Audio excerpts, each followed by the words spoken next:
the crane. There's another device called the power tap. It measures power in the hub through strain gauges in the hub. With this, we were able to get an absolute definition of the work he was producing. The idea of, if you think of power as sort of weights, 400 pounds here in São Paulo, Brazil, is 400 pounds in Colorado Springs, Colorado, where I live. Okay? 400 watts in São Paulo, Brazil, is 400 watts in Colorado Springs, Colorado, where I live. 180 heart rate here in São Paulo, Brazil, doesn't mean you're producing 400 watts in Colorado. Heart rate's a very dynamic figure. It's a byproduct of the actual work you're doing. It's one step removed. So having an absolute definition of the work that you're doing gives you a true picture of what athletic stress the athlete's under. So a power meter was critical. It also allowed us to track energy expenditure, kilojoules. Remember, 1 kilojoule equates to 1 kilocalorie or 1 calorie. So we were able to look at energy expenditure as well. Equipment, we talked about that through aerodynamic testing, biomechanical testing as well, the development of these very aerodynamic wheels, bicycles, suits, booties over the shoes. Remember, 100 grams of aerodynamic drag is only that much. That much. Covering the booties, covering the laces and the Velcro straps over the shoes smooths that out. 100 grams over 40 kilometers, 20 seconds. Altitude tent in training. We utilize a hypoxic environment where Lance would sleep in one of these tents where the amount of oxygen is reduced in these tents. The reason why is when you go into this tent, your body releases a hormone called erythropoietin. We all carry this. The release of erythropoietin drives you to produce more red blood cells. Naturally. Not artificially, but naturally. Drives you to produce more red blood cells. And what does that take care of? The limiting factor for success is your ability to deliver oxygen to your muscles.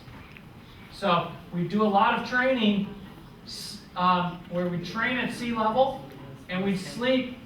Lance would sleep at roughly 2,800 meters, 2,900 meters. Funny story was the last 2 years he raced, he dated Sheryl Crow, the rock star. And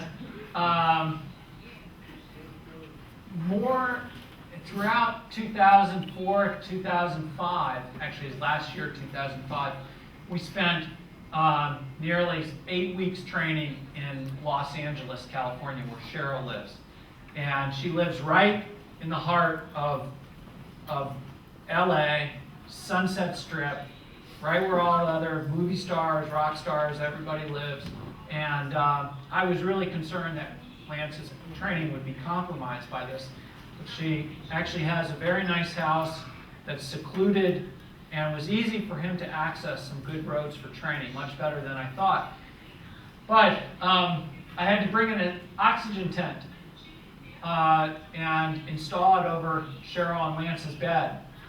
And she came home one day as I was putting this tent over her bed, and she had some less than kind words for me, especially the next day when she got out, and she says, "Do you know what it's like to try to have an engaging, intimate relationship with my boyfriend when I'm up at 2,800 meters?"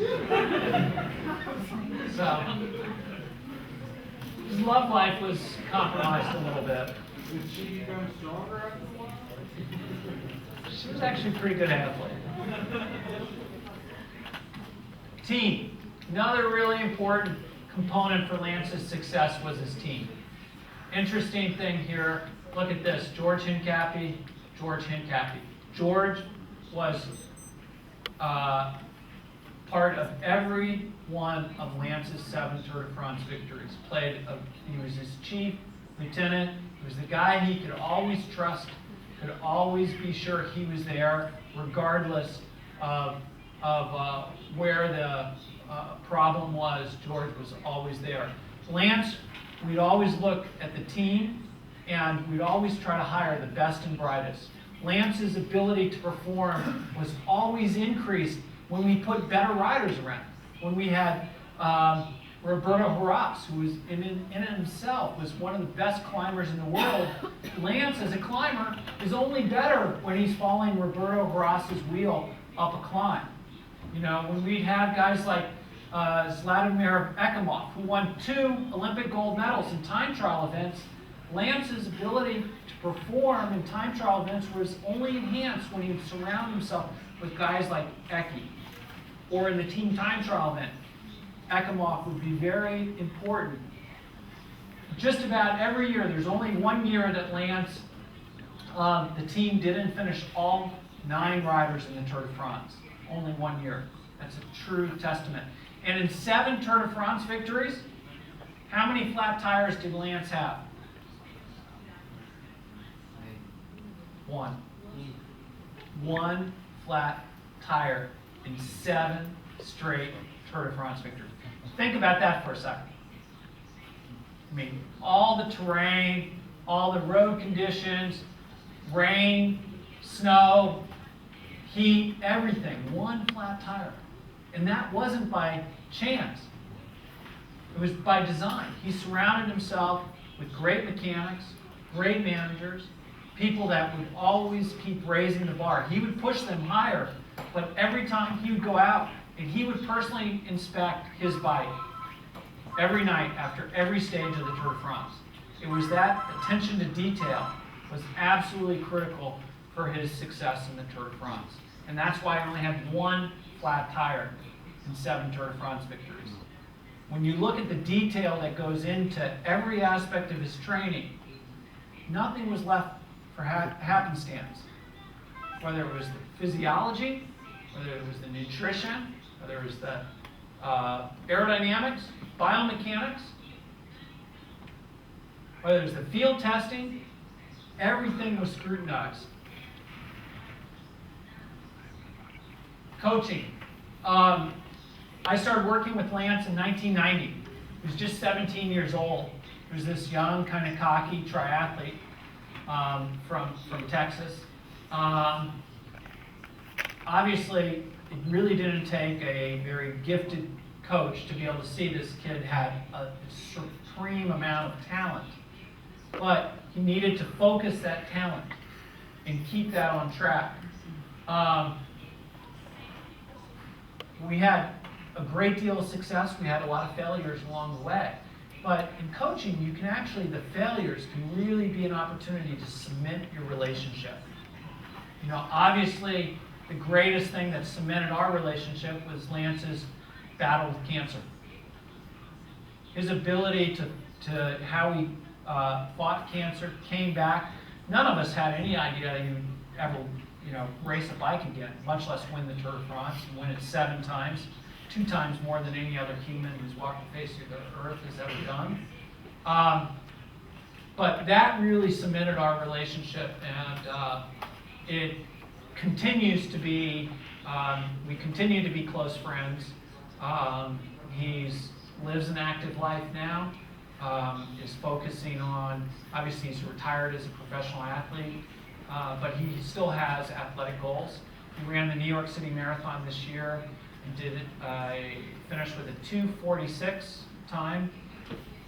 This coming year he wants to run New York and do a 2:30 marathon time in New York. He also wants to run the Boston Marathon and have a 2:45 Boston Marathon time. And he wants to race this big mountain bike race in Colorado called the Leadville 100.